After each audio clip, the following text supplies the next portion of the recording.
Hi friends, welcome back to Suharikesh vlogs. ಎಲ್ಲರೂ ಹೇಗಿದ್ದೀರಾ? ನಾನು ಚೆನ್ನಾಗಿದ್ದೀನಿ, ನೀವು ಕೂಡ ಚೆನ್ನಾಗಿದ್ದೀರಾ ಅಂತ ಅನ್ಕೊಂಡಿದ್ದೀನಿ. ಇವತ್ತು ಸ್ಪೆಷಲ್ ಅಂದ್ರೆ ಸ್ಪೆಷಲ್ ಬ್ಲಾಗ್ ಆಗಿರುತ್ತೆ.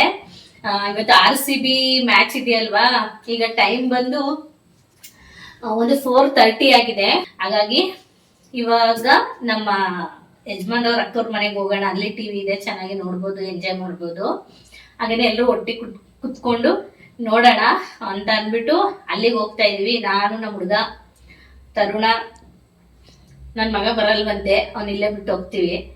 ಮತ್ತೆ ನಮ್ಮ ಯಜಮಾನ್ರು. ಇವಾಗ ಅದಕ್ಕೆ ಹೊರಡ್ತಾ ಇದೀವಿ.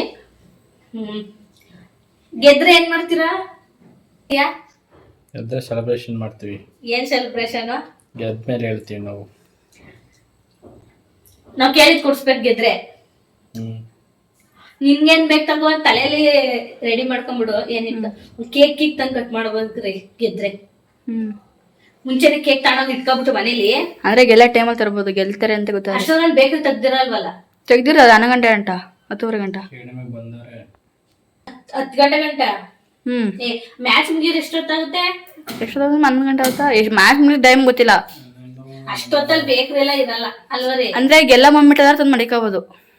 ಸೋಲ್ತೇನ ಸುಣ್ಣ ಒಂದ್ 9 ಗಂಟೆ ಹಂಗೆ ಇದ್ ಮಾಡೋಣ, ಆಯ್ತಾ? ಈ ಬ್ಲಾಗ್ ಏನ್ ತುಂಬಾ ಲೆಂತಿ ಆಗಿ ಬರುತ್ತೆ, ತುಂಬಾ ಶಾರ್ಟ್ಸ್ ಆಗಿ ಬರುತ್ತೆ ಅಂತ ಏನಿಲ್ಲ ಫ್ರೆಂಡ್ಸ್. ಎಷ್ಟು ಬರುತ್ತೋ ಈ ಬ್ಲಾಗ್ ಅಲ್ಲಿ, ಎಷ್ಟು ಕ್ಲಿಪ್ಪಿಂಗ್ ಸಿಗುತ್ತೋ ಅಷ್ಟು ಆಡ್ ಮಾಡ್ತೀನಿ. ಯಾಕಂದ್ರೆ ಎಷ್ಟೋ ವರ್ಷಗಳಾದ್ಮೇಲೆ ನಮ್ಮ RCB ಗೆಲ್ತಾ ಇದೆ ಅಲ್ವಾ, ಎಲ್ರಿಗೂ ಖುಷಿ ಆಗುತ್ತೆ. ಅದೇ ತರ ನಮ್ಮ ಎಲ್ಲಂತೂ RCB ಫಾನ್ ಎಲ್ರು. ಹೇಳಿ, ಯಾರು ಗೆಲ್ಬೇಕು ನಿಂಗೆ? RCB ಯಾರು ಗೆಲ್ಬೇಕು? ಯಾರು ಇಷ್ಟ ನಿಂಗೆ? RCB ಯಾರು ಇಷ್ಟ? ಜೋರಾಗಿ ಹೇಳು. ವಿರಾಟ್ ಕೊಹ್ಲಿ. ನೋಡ್ಬೋದು, ಚಿಕ್ಕ ಮಕ್ಳಿಗೂ RCB ಅಂದ್ರೆ ಇಷ್ಟ. ಈಗ ನೋಡೋಣ, ನಮ್ಮ ಅಲ್ಲಿಗೆ ಹೋದ್ಮೇಲೆ ನಾನು ಬ್ಲಾಗ್ ಕಂಟಿನ್ಯೂ ಮಾಡ್ತೀನಿ. ಫ್ರೆಂಡ್ಸ್, ಇವ್ನು ನೋಡಿ ದೇವ್ರ ಹತ್ರ ಕುತ್ಕೊಂಡು ಕೈ ಮುಕ್ಕೊಳ್ತಾ ಇದ್ದಾನೆ, ನಮ್ಮ RCB ಗೆಲ್ಲಿ ಅಂತ. ಬೆಳಗ್ಗೆಯಿಂದ ಈ T ಶರ್ಟ್ ಹಾಕೊಂಡಿರ್ಲಿಲ್ಲ, ಗೆದ್ಮೇಲೆ ಹಾಕೊಳ್ತೀನಿ ಅಂತ. ಈಗ ನಾವು ಮ್ಯಾಚ್ ನೋಡಕ್ ಹೋಗ್ತಾ ಇದೀವಲ್ಲ, ನೋಡಿ RCB ಗೆ ಬೊಟ್ಟು ಬೇರೆ ಇಡ್ತಾ ಇದ್ದಾನೆ T ಶರ್ಟ್ಗೆ. ಈ ಸಲ ಕಪ್ ನಮ್ದೇ, ಜೈ RCB. ನೀನ್ ಹೇಳ್ಬೇಡಿ ಈಗ. ನನ್ನ ಮಗನಿಗೆ ಜೈ RCB ಅಂತ ಹೇಳು ಅಂತಂದರೆ ಅವನು ಹೇಳಲ್ಲ ಅಂತ ಸಿಟ್ಟು ಮಾಡ್ಕೊಂಡು ಇದ್ದ. ಅವನಿಗೂ ಅಷ್ಟೇ RCB ಅಂದರೆ ತುಂಬ ಇಷ್ಟಪಡ್ತಾನೆ. ಇದು ಒಂದು ವೀಕಲ್ಲಿ ಬ್ಯಾಕ್ RCBಯಲ್ಲಿ ವಿರಾಟ್ ಕೊಹ್ಲಿ ಔಟ್ ಆದ ಅಂತ ಅಂದ್ಬಿಟ್ಟು ಎಷ್ಟು ಕೋಪ ಮಾಡ್ಕೊಂಡಿದ್ದ ಅಂತಂದರೆ ನಮಗೆ ನೋಡಿ ಶಾಕ್ ಆಯಿತು. ಈ ವಯಸ್ಸಿಗೆ ಅವನಿಗೆ ಎಷ್ಟು ಕ್ರಿಕೆಟಲ್ಲಿ ಇಂಟ್ರೆಸ್ಟ್ ಇದೆ ಅಂತ ಹೇಳ್ಬಿಟ್ಟು. ಅದು ನಮ್ಮ RCB ಅಂತಂದರೆ ಅವನಿಗೂ ಅಷ್ಟೇ ಇಷ್ಟ. ಈಗ ಸರಿ ಹೋಗೋಣ, ಲೇಟ್ ಆಗಿಬಿಡುತ್ತೆ, ಮ್ಯಾಚ್ ಸ್ಟಾರ್ಟ್ ಆಗಿಬಿಡುತ್ತೆ ಅಂದ್ಬಿಟ್ಟು ಹೊರಟು ನಿಂತಿದ್ವಿ. ಅಷ್ಟೊತ್ತಿಗೆ ನನ್ನ ಮಗನಿಗೆ ಸ್ಕೂಲಲ್ಲಿ ಹೋಮ್ವರ್ಕ್ ಎಲ್ಲ ಕೊಟ್ಟಿದ್ರು. ಅವ್ನ ಮನೇಲಿ ಬಂದು ಏನೂ ಮಾಡ್ಕೊಂಡಿರಲಿಲ್ಲ. ಇನ್ನು ಹೋಮ್ವರ್ಕ್ ಎಲ್ಲ ಹಾಗೆ ಉಳಿದ್ಬಿಡುತ್ತೆ, ನಾಳೆ ಕ್ಲಾಸಲ್ಲಿ ಕೇಳ್ತಾರೆ ಅಂತ ಹೇಳ್ಬಿಟ್ಟು, ಹಾಗಾಗಿ ಅಲ್ಲೇ ಹೋಮ್ವರ್ಕ್ ಮಾಡ್ಕೊಂಬಿಡೋಣ ಅಂದ್ಬಿಟ್ಟು ನಾನು ಏನೇನು ಬೇಕು ಅಂತ ಹೇಳ್ಬಿಟ್ಟು ತೊಗೊಳ್ತಾ ಇದ್ದೆ. ಅಂದರೆ ಬುಕ್ಸು, ಪೆನ್ಸಿಲ್ಸ್ ಎಲ್ಲ ಅದನ್ನೆಲ್ಲ ಒಂದು ಬ್ಯಾಗಲ್ಲಿ ಇಟ್ಕೊಳ್ತಾ ಇದ್ದೆ. ಯಾಕಂದರೆ ಅಲ್ಲಿ ಹೋದ್ಮೇಲೆ ಸ್ವಲ್ಪ ಹೊತ್ತು ಫ್ರೀ ಆಗಿರೋ ಟೈಮಲ್ಲಿ ಹೋಮ್ವರ್ಕ್ ಮಾಡ್ಕೊಬೋದು ಅಂತ ಹೇಳಿ. ಇವಾಗ ಇದನ್ನೆಲ್ಲನೂ ಬ್ಯಾಗ್ ಹಾಕಿ ಇಟ್ಕೊಂಡೆ. ಹಾಗೇನೆ ಸ್ವಲ್ಪ ಅವ್ರಿಗೆ ಕೊಡೋದು ಥಿಂಗ್ಸ್ ಕೂಡ ಇತ್ತು, ಅದನ್ನು ಒಂದು ಬ್ಯಾಗಲ್ಲೇ ಹಾಕೊಂಡೆ. ಹಾಗೆ ಕೊಟ್ಬಿಟ್ಟು ಬಂದ್ಬಿಡೋಣ ಅಂತ ಹೇಳ್ಬಿಟ್ಟು ಫ್ರೆಂಡ್ಸ್ ಎಲ್ಲ ರೆಡಿಯಾಗಿ ಹೊರಡ್ತಾ ಇದೀವಿ. ಇವ್ರಿಗೆ RCBದು T ಶರ್ಟ್ ಬೇಕಂತ, ಅದಕ್ಕೆ ಸಪ್ಪಗಾಗಿದ್ದಾನೆ, ಇವಾಗ ಕೊಡಿಸ್ಬೇಕು. ನನ್ನ ಮಗ ಸಿಟ್ಟು ಮಾಡ್ಕೊಂಡಿರೋದಕ್ಕೆ ಕಾರಣ ಏನಪ್ಪ ಅಂತಂದರೆ, ನಮ್ಮ ಹುಡುಗ RCBದು ಬಟ್ಟೆ ಹಾಕೊಂಡಿದ್ದಾನೆ, ನನಗಿಲ್ಲ ಅಂತ ಅವ್ನು ತುಂಬ ದಿನದಿಂದ ಕೇಳ್ತಿದ್ದ. ನಾವು ಕೊಡಿಸಿರ್ಲಿಲ್ಲ, ಬಿಡು ಅಂತ ಹೇಳ್ಬಿಟ್ಟು. ಈಗ ಸರಿ ಇನ್ನೇನು ಮ್ಯಾಚ್ ಫೈನಲಿಗೆ ಬಂತಲ್ಲ, ಹಾಕೊಳ್ಳಿ ಬಿಡು ಒನ್ ಡೇ ಅಂತ ಹೇಳ್ಬಿಟ್ಟು ಕೊಡ್ಸೋಣ ಅಂದ್ಬಿಟ್ಟು ಹೋದ್ವಿ. ಫಸ್ಟು ನಮ್ಮ ಏರಿಯಾದಲ್ಲಿರೋ ಅಂಗಡಿಗೆ ಒಂದು 2 ಅಂಗಡಿಗೆ ಹೋದ್ವಿ. ಅಲ್ಲಿ ಒಂದು ಅಂಗಡಿಯಲ್ಲಿ ಹೇಳಿದ್ರು ಇವಾಗ ಜಸ್ಟ್ ಖಾಲಿ ಆಗ್ಬಿಡ್ತು ಅಂತ ಹೇಳಿದ್ರು. RCB ಬಟ್ಟೆ ಸಿಗ್ಲಿಲ್ಲ, ಅದಕ್ಕಾಗಿ ನಮ್ಮ ಹತ್ರದಲ್ಲಿರೋ ಏರಿಯಾಗೆ ಹೋಗ್ತಾ ಇದೀವಿ. ನೋಡೋಣ ಅಂತ ಆಡಿದ. ಎಷ್ಟು ಗಂಟೆ ಗೊತ್ತಾ? 3 ಗಂಟೆ ರಾತ್ರಿ RCB ಜರ್ಸಿ ತಂದಿರೋದು. ಎಷ್ಟು ಗಂಟೆಲಿ? 3 ಗಂಟೆ ರಾತ್ರಲ್ಲಿ. ಯಾವಾಗ?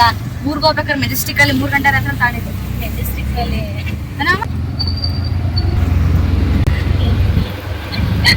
ಜೈ RCB. ಏನೇನು RCB ಬಟ್ಟೆ ಹಾಕೊಂಡು ಓಡಾಡ್ತಾವ್ ನೋಡ್ತಾ ಇದ್ರೆ ಅಲ್ವಾ? ಅಲ್ಲಿ ಆಟೋ ಹಿಂಗ್ ಹೋದ್ರೆ 2 ಆಟೋ ಮತ್ತೆ ಎಲ್ಲ ಹುಡುಗರು ನಿಂತಿರ್ ಕಲ್ದು ನನ್ನೇ ನೋಡ್ತಾರೆ. ಏನ್ RCB ಹುಚ್ಚಪ್ಪ, ನನ್ಗೆ RCB ಏನು ಅಂತ ಫಸ್ಟ್ ಕ್ರಿಕೆಟ್ ಮ್ಯಾಚ್ ನೋಡ್ತಿದ್ನಲ್ಲ, ಏನು ಅರ್ಥನೇ ಆಗ್ತಾ ಇರ್ಲಿಲ್ಲ. ನಿಮ್ಮ ಮಾವ ನೋಡೋದ್ ನೋಡಿ ನಾನು ಮ್ಯಾಚ್ ನೋಡಕ್ ಸ್ಟಾರ್ಟ್ ಮಾಡಿದ್ದು. ಅಲ್ಲಿ ಗಂಟ ನಮ್ಗೆ ಏನು ಗೊತ್ತಾಯ್ತಾ ಇರ್ಲಿಲ್ಲ. ಇವ್ನಿಗೆ ಈ ವಯಸ್ಸಿಗೆ ಎಲ್ಲ ಅರ್ಥ ಆಯ್ತಾನೆ.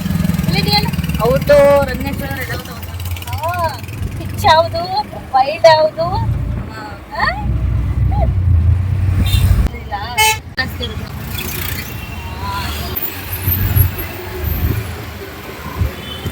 Grand opening shop. ಹಾಗೇನೆ ನಮ್ಮ ಏರಿಯಾದಲ್ಲಿರೋ ಹತ್ರಕ್ಕೆ ಹೋಗೋಣ ಅಂತ ಹೇಳ್ಬಿಟ್ಟು ಹೋಗ್ತಾ ಇದ್ವಿ. ನಿಜವಾಗ್ಲೂ ಎಷ್ಟು ಶಾಪಲ್ಲಿ ಹುಡುಕಿದೀವಿ ಅಂತ ಹೇಳಿದ್ರೆ ಅದು ನಮಗೆ ಗೊತ್ತು. ಯಾಕಂದ್ರೆ ನನ್ನ ಮಗ ಅಂದರೆ ಅವ್ರ ಅಪ್ಪಾಜಿಗಂತೂ ತುಂಬ ಇಷ್ಟಪಡ್ತಾರೆ. ಆದಷ್ಟು ನಮ್ಮ ಕೈಲಾದಷ್ಟು ಅವ್ನಿಗೆ ಏನು ಮಾಡಬೇಕು ಅದನ್ನು ಮಾಡೋದಕ್ಕೆ ಯಾವಾಗಲೂ ಪ್ರಯತ್ನ ಪಡ್ತಾ ಇರ್ತೀವಿ. ಹಾಗಾಗಿ ಎಲ್ಲ ಪೇರೆಂಟ್ಸು ಕೂಡ ಅಷ್ಟೇ, ಅದರಲ್ಲಿ ನಾವು ಕೂಡ ಒಬ್ಬರು. ನಿಮ್ಮ ಜೊತೆ ಕೂಡ ಶೇರ್ ಮಾಡೋಣ ಅನ್ನಿಸ್ದಾಗ ಮಾಡಿಕೊಂಡೆ. ನನ್ನ ಮಗ ಏನೋ ಹೇಳ್ತಾ ಇದ್ದ, ಮೂವಿಗೆ ಬಂದಿದ್ವಲ್ಲ ಅಲ್ಲಿ ಇಲ್ಲೇ ಅಲ್ವಾ ಅಂತ ಹೇಳ್ತಾವನೆ. ಯಾವುದು ಮರೆಯಲ್ಲ ಇವನು ನಿಹಾಲು. ಯಾವ್ದು ಮರೆಯಲ್ಲ ನೀನು. ನಾವಿಲ್ಲಿ ಕಾಟೇರ ಮೂವಿ ನೋಡಕ್ ಬಂದಿದ್ವಿ, ಇಲ್ಲೇ ಅಂತ ಹೇಳ್ತಾ ಇದ್ದ ನಮ್ಮ ಹುಡುಗ. ನಮ್ಮ ಏರಿಯಾದಿಂದ ಸ್ವಲ್ಪ ಮುಂದೆ ಬಂತು ಅಂತಂದರೆ ಒಂದು 5 ರಿಂದ 6 ಜಾಗದಲ್ಲೆಲ್ಲ ನೋಡಿದ್ವಿ. ಅಲ್ಲೆಲ್ಲೂ ಸಿಗಲಿಲ್ಲ.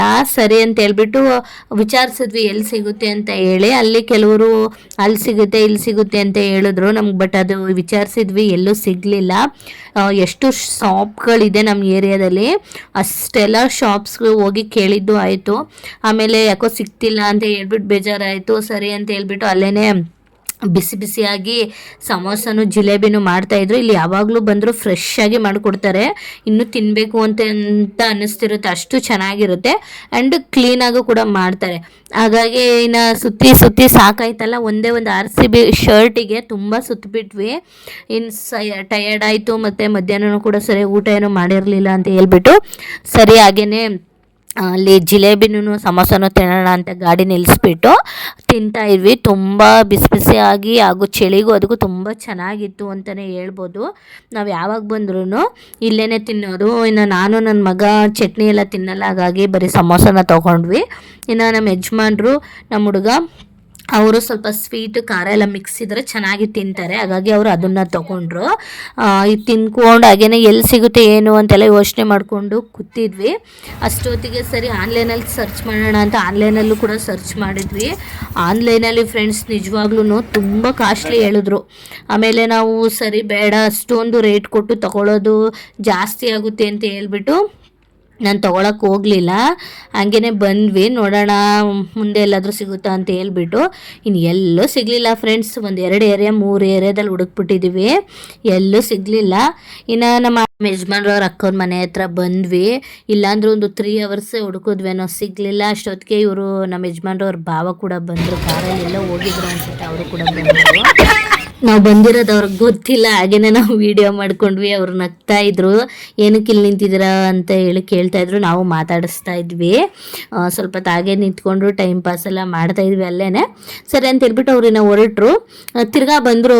ಅವ್ರ ಫ್ರೆಂಡ್ ಯಾರೋ ಕರೆದ್ರು ಅವ್ರನ್ನ, ಅಲ್ಲೇ ಬೇಕ್ರಿ ಹತ್ರ ಇದ್ರು ಅಂತ ಹೇಳ್ಬಿಟ್ಟು ಕರೆದ್ರು. ಅವ್ರು ಹಾಗೆ ಮಾತಾಡ್ಕೊಂಡು ನಿಂತಿದ್ರು. ನಾವು ಇನ್ನು ಸರಿ ಹೋಗೋಣ ಅಂತ ಹೇಳ್ಬಿಟ್ಟು ಹೊಡ್ತಾ ಇದ್ವಿ. ಅಷ್ಟೊತ್ತಿಗೆ ನನ್ನ ಮಗನಿಗೇನೋ ಜ್ಯೂಸ್ ಕೊಡಿಸಿದ್ರಂತೆ. ಅವರು ತಗೊಂಡು ಬಂದು ತೋರಿಸ್ತಾ ಇದ್ದಮ್ಮ, ವಿಡಿಯೋದಲ್ಲಿ ಹೇಳಮ್ಮ ಅಂತ ಹೇಳ್ಬಿಟ್ಟು ನಾನು ಸರಿ ಅಂತ ಹೇಳ್ಬಿಟ್ಟು ಹಾಗೆ ಸುಮ್ಮನೆ ತೋರಿಸ್ದೆ, ಇಲ್ಲಾಂದ್ರೆ ಮುನ್ಸ್ಕೊಂಡು ನಿಂತ್ಕೊಳ್ತಾನೆ ಅಂತ ಹೇಳ್ಬಿಟ್ಟು. ಇನ್ನು ಸರಿ ನಮ್ಮ ಯಜಮಾನ್ರು ನಾನು ಆಮೇಲೆ ಬರ್ತೀನಿ ನೀವು ಹೋಗಿ ಅಂತ ಹೇಳಿದ್ರು. ಅವರಲ್ಲಿ ಫ್ರೆಂಡ್ಸ್ ಜೊತೆ ಮಾತಾಡ್ತಾಯಿದ್ರು. ಹಾಗಾಗಿ ಸರಿ ಬಿಡು ನಾವು ಹೋಗೋಣ, ಇನ್ನು ಅವ್ರು ಆಮೇಲೆ ಬರ್ತಾರೆ ಅಂತ ಹೇಳ್ಬಿಟ್ಟು ನಾವಿವಾಗ ಹೋಗೋಣ ಅಂತ ಹೋಗ್ತಾ ಇದ್ದೀವಿ. ಇವ್ರ ಮನೆ ಅಂತೂ ತುಂಬ ಹೈಟಲ್ಲಿದೆ. ಮೆಟ್ಲು ಹತ್ತಲಿಕ್ಕೆ ಸುಸ್ತಾಗ್ಬಿಡುತ್ತೆ. ಅಂದರೆ ಡೈಲಿ ಹತ್ತೋದು ಇಳಿಯೋದು ಮಾಡ್ತಾಯಿದ್ರೆ ಏನೂ ಅನ್ಸೋದಿಲ್ಲ. ಬಟ್ ಯಾವತ್ತಾದರೂ ಒಂದೊಂದು ದಿನ ಹೋದರೆ ನಿಜವಾಗ್ಲೂ ಕಾಲೆಲ್ಲ ನೋವು ಬಂದುಬಿಡುತ್ತೆ. ಮುಂಚೆ ನಾವಿದ್ದಿದ್ದ ಮನೇನು ಹೀಗೆ 3rd ಫ್ಲೋರಲ್ಲಿ ಇತ್ತು. ಇದು ಅದಕ್ಕಿಂತನೂ ಹೈಟ್ ಇದೆ, ಒಂದು 5th ಫ್ಲೋರ್ ಅನಿಸುತ್ತೆ, 4th or 5th ಇರ್ಬೋದು ಇದು ಆ್ಯಕ್ಚುಲಿ. ಸರಿ ಹೋಗೋಣ ಅಂತ ಅಂದ್ಕೊಂಡು ಹೋಗ್ತಾ ಇದ್ದೀವಿ. ಅವ್ರಿಗೆ ಗೊತ್ತಿಲ್ಲ ನಾವು ಹಿಂಗೆ ಬರ್ತೀವಿ ಮ್ಯಾಚ್ ನೋಡೋದಕ್ಕೆ ಅಂತ ಏನೂ ಹೇಳಿಲ್ಲ ಅವರಿಗೆ. ಹಾಗೆಯೇ ಸುಮ್ಮನೆ ನಾವೇ ಬಂದ್ವಿ. ಅವ್ರ ರಿಯಾಕ್ಷನ್ ಹೇಗಿತ್ತು ಅಂದ್ಬಿಟ್ಟು ನೀವೇ ನೋಡಿ. ಒಬ್ಬರು ತಲೆ ಬಚ್ಕೊಳ್ತಾ ಇದ್ರು, ಒಬ್ಬರು ಸುಮ್ಮನೆ ಕೂತಿದ್ರು, ಒಬ್ಬರು TV ಆನ್ ಮಾಡ್ಕೊಂಡು ನಿಂತಿದ್ರು. ನೋಡ್ಬಿಟ್ಟು ಶಾಕ್ ಆಗೋ ಥರ ಆದರೂ ಇವಾಗೇನು ಹೇಳ್ದೇ ಬಂದುಬಿಟ್ಟಿದಾರಲ್ಲ ಅಂತ ಹೇಳ್ಬಿಟ್ಟು ಸರಿ ಅಂತ ಅವರೆಲ್ಲ ಮಾತಾಡಿಸ್ಕೊಂಡು ಸ್ವಲ್ಪ ಕುತ್ಕೊಂಡು ಟೈಮ್ ಪಾಸ್ ಮಾಡ್ತಾ ಇದ್ವಿ. ಅಂದರೆ RCB ಮ್ಯಾಚ್ ಅಂದರೆ ಎಷ್ಟು ಕ್ರೇಜ್ ಅಲ್ವಾ. ನಾವು ಹೋದಾಗ ಇದು ನೋಡ್ತಾ ಕೂತಿದ್ವಲ್ಲ TV, ಸ್ವಲ್ಪ ಹೊತ್ತು ಬೇರೆದೆಲ್ಲ ನೋಡಿದ್ವಿ. ಆಮೇಲೆ ಮ್ಯಾಚ್ ಸ್ಟಾರ್ಟ್ ಆಗುತ್ತೆ ಹಾಕೋಣ ಅಂತ ಹೇಳ್ಬಿಟ್ಟು ಹಾಕ್ತಾ ಇದ್ವಿ, ಹಾಕೊಂಡು ನೋಡ್ತಾ ಇದ್ವಿ. ಅಲ್ಲಿ ಸುದೀಪ್ ಇಂಟರ್ವ್ಯೂ ಕೊಡ್ತಾ ಇದ್ರು. ಅದಾದಮೇಲೆ ಕೊಹ್ಲಿ ಅವ್ರು ಬಂದರು. ಸ್ವಲ್ಪ ನಾವು ಅದ್ರ ಬಗ್ಗೆ ಎಲ್ಲನೂ ಮಾತಾಡ್ಕೊಂಡು ಚರ್ಚೆ ಮಾಡ್ಕೊಂಡು ಕೂತಿದ್ವಿ. ಅಷ್ಟೊತ್ತಿಗೆ ಸರಿ ಅಂತ ಹೇಳ್ಬಿಟ್ಟು ನನ್ನ ಮಗ ಹೋಮ್ವರ್ಕ್ ಎಲ್ಲ ತಂದಿದ್ನಲ್ವ, ಇನ್ನೂ ಮ್ಯಾಚ್ ಸ್ಟಾರ್ಟ್ ಆಗೋದಕ್ಕೆ ಇನ್ನೂ ಒಂದು ಹಾಫ್ ಆನ್ ಅವರ್ ಇತ್ತು. ಸರಿ ಹೋಮ್ವರ್ಕ್ ಎಲ್ಲ ಮಾಡ್ಕೊಳ್ತೀನಿ ಅಂತೇನೋ ಅವನೇ ಮಾಡ್ಕೊಳ್ತಾ ಇದ್ದಪ್ಪ, ನಾನು ಏನು ಹೇಳೋಕ್ಕೆ ಹೋಗಲಿಲ್ಲ, ಅವನೇ ಕುತ್ಕೊಂಡು ಮಾಡ್ತಾ ಇದ್ದ.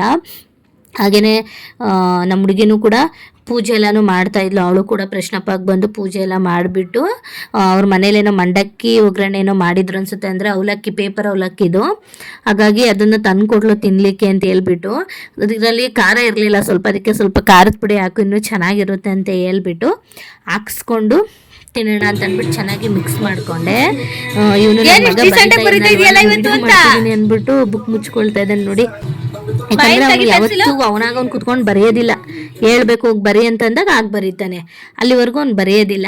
ಇನ್ನು ಸರಿ ಅಂತ ಹೇಳ್ಬಿಟ್ಟು ಅವನಿನ್ನ ಬರದೆ ಎಲ್ಲ ಮುಗಿಸ್ತಾ ಅನ್ಸುತ್ತೆ. ನಾನು ಆಮೇಲೆ ಚೆಕ್ ಮಾಡಕ್ ಹೋಗ್ಲಿಲ್ಲ ಬಿಡು, ಆಮೇಲೆ ನೋಡಿದ್ರೆ ಅಂತ ಹೇಳ್ಬಿಟ್ಟು ಅಷ್ಟೊತ್ತಿಗೆ ಇವರು ಟಾಸ್ ಆಗ್ತಾ ಇದ್ರಲ್ಲ, ಯಾರು ಗೆಲ್ತಾರೆ ಅಂತ ಕ್ಯೂರಿಯಾಸಿಟಿ ಇತ್ತು ನಮ್ಗೆ. ಟಾಸ್ ಹಾಕಿದ ತಕ್ಷಣ ನಿಜವಾಗ್ಲೂ ಒಂದು ಅರ್ಧ ಟೆನ್ಷನ್ ಹತ್ಕೊಳ್ತು. ಯಾಕಂದರೆ ಅಯ್ಯೋ ಇವರು ಟಾಸೇ ಗೆದ್ದಿಲ್ಲ, ಇನ್ನು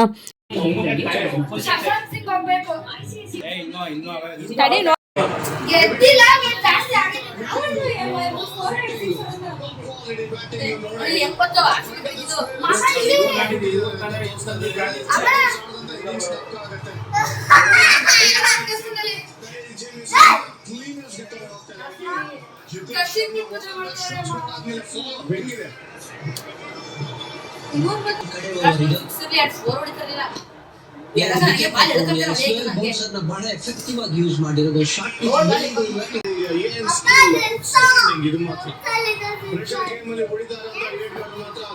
ಬಂದಿದ್ದಾರೆ. ತಿರ್ಗಾ ಅಲ್ಲಿ ಬೇಕೇ ಬೇಕು, ಮಿನಿಮಮ್ ಕನಿಷ್ಠ ಪಕ್ಷ 200 ಫೈನಲ್ಸ್ ಒಂದಾಗ ಈ ಪಿಚ್ ಮೇಲೆ. ಅದಕ್ಕೆ ಕಾಯ್ತಾ ಇರೋದು ಜಿತೇಶ್ ಶರ್ಮಾ ನೈಟ್ ಟೈಮ್ ಅಲ್ಲಿ ಬಂದಿದ್ದಾರೆ. ಕರೆಕ್ಟ್ ಪ್ಲಾಟ್ಫಾರ್ಮ್ ಸೆಟ್ ಆಗಿದೆ.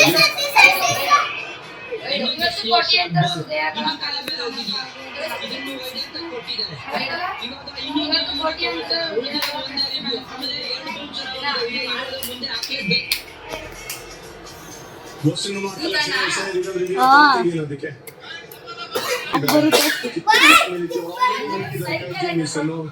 1 2 3 ಕೌಂಟ್ ಡೌನ್ ಸ್ಟಾರ್ಟ್ ಆಯ್ತಲ್ಲ, ಇದಕ್ಕೂ ಮುಂಚೆಯಿಂದ ಕುತ್ಕೊಂಡಿದ್ದು ಇನ್ನು ಕೊನೆವರೆಗೂ ಎದ್ದಿಲ್ಲ.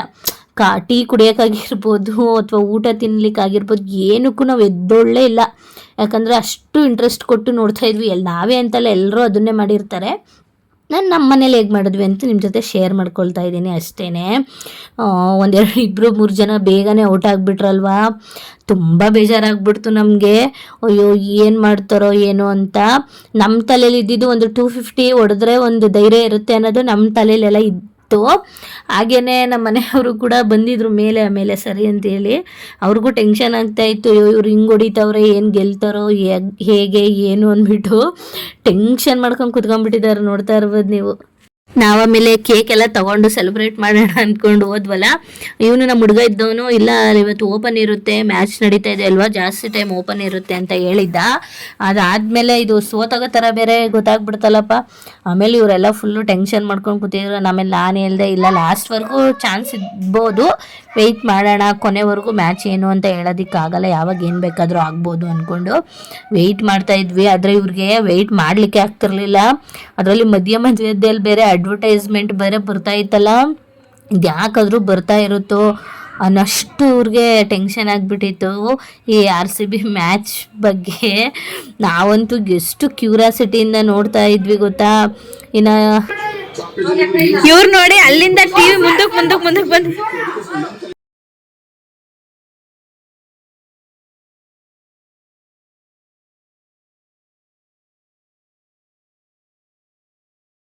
ಇನ್ನು ಇದೇ ಈ ಮ್ಯಾಚ್ ಬಗ್ಗೆನೇ ಹಂಗೆ ಹೊಡಿದ್ರು ಅಂತ ಮಾತಾಡ್ಕೊಂಡು ಕೂತಿದ್ವಿ. ಅದಾದ್ಮೇಲೆ ಫಸ್ಟ್ ಇಲ್ಲಿ ಫೋನಲ್ಲಿ ನೋಡ್ಕೊಳ್ಳೋಣ ಅಂತ ಹೇಳ್ಬಿಟ್ಟು ಫೋನಲ್ಲಿ ನಮ್ಮ ಹುಡುಗ ಆ್ಯಪಲ್ಲಿ ನೋಡ್ತಾ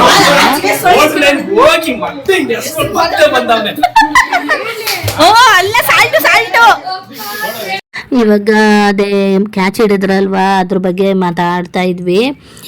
ಇನ್ಮೇಲೆ ಗೆಲ್ತೆ ಅನ್ನೋದು ಗೊತ್ತಾಗ್ಬಿಡ್ತು ನಮಗೆ ಆ ಮ್ಯಾಚ್ ಆಡ್ಬೇಕಾದ್ರೆ. ಓ ಇವ್ರು ಒಳಗೆ ಖುಷಿ ಪಡ್ತಾವ್ರೆ.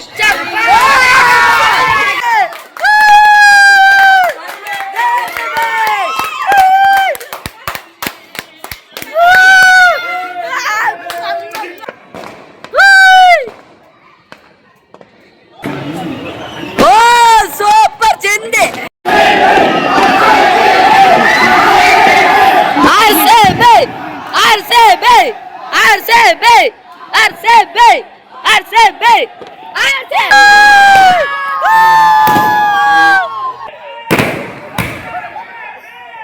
ಇನ್ನು RCB ಗೆದ್ಮೇಲೆ ಖುಷಿನೇ ತಡೆಯೋಕ್ಕಾಗಲಿಲ್ಲ. ಅದಾದ್ಮೇಲೆ ನಮ್ಮ ಹುಡುಗ ಮನೇಲಿ ಬರಬೇಕಾದ್ರೆ ಕೈ ಮುಕ್ಕೊಂಡು ಬಂದಿದ್ನಲ್ಲ, ಈಗ RCB ಗೆಲ್ತು ಅಂತ ಹೇಳ್ಬಿಟ್ಟು ಪೂಜೆ ಮಾಡ್ತಾ ಇದ್ದಾನೆ. ಹಾಗೆ ನಮ್ಮ ಹುಡುಗಿನೂ ಕೂಡ ತುಪ್ಪದ ದೀಪ ಹಚ್ಚಿದ್ಲು. ಇದೆಲ್ಲ ಆದಮೇಲೆ ಊಟಕ್ಕೆ ಕುತ್ಕೊಂಡಿದ್ದೀವಿ. ಇವಾಗ ಫ್ರೆಂಡ್ಸ್ RCB ಗೆಲ್ತು, ಈಗ ಊಟ ಮಾಡ್ತಾ ಇದೀವಿ. ಟೈಮ್ ಇಲ್ಲ. RCB ಗೆದ್ಮೇಲೆ ಊಟ ಎಲ್ಲ ಮಾಡಿ ಮುಗಿಸಿದ್ವಿ. ಪಟಾಕಿ ಎಲ್ಲ ಜೋರಾಗೇ ಇತ್ತು. ಇವತ್ತಿನ ಬ್ಲಾಗು ಈಗಿತ್ತು. ನಿಮ್ಗೇನಾದರೂ ಇಷ್ಟ ಆದರೆ ಒಂದು ಲೈಕ್ ಮಾಡಿ, ಕಮೆಂಟ್ ಮಾಡಿ. Thank you. Keep watching.